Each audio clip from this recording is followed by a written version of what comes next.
So అది collector sir instruction ప్రకారం 11 o'clock night వరకు కూడా వాళ్ళు ట్రాన్స్పోర్ట్ చేయడానికి సిద్ధంగానే ఉన్నారు. సో దానివల్ల మనకి డ్రై అవుట్స్ కూడా రాకుండా చూసుకోవడానికి యాక్షన్స్ అన్నది తీసుకోవడం జరుగుతుంది.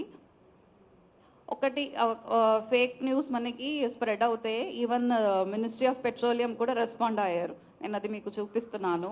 Just fake news alert, petrol diesel price may arise 25 to 28 per liter అని ఆఫ్టర్ పోల్ అని చాలా ఫేక్ న్యూస్ స్ప్రెడ్ అవుతుంటే మన ట్విట్టర్లోనే even ministry of petroleum clarify చేశారు.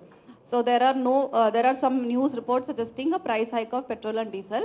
It is hereby clarified that there is no such proposal under consideration by the government. So Ministry of Petroleum kuda clarify chesindi Twitter angle lone ila PSUs kuda anta deentlo steps teeskuntunnaru. There is no proposal ila price hike cheyalani uddesham maaku ledu ani Ministry of Petroleum has clarified Twitter angle lo.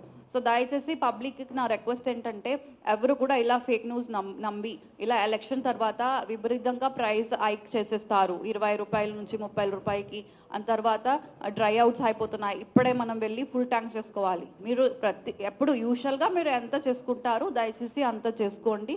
మనకి supply అయితే తక్కువ ఎక్కడ లేదు.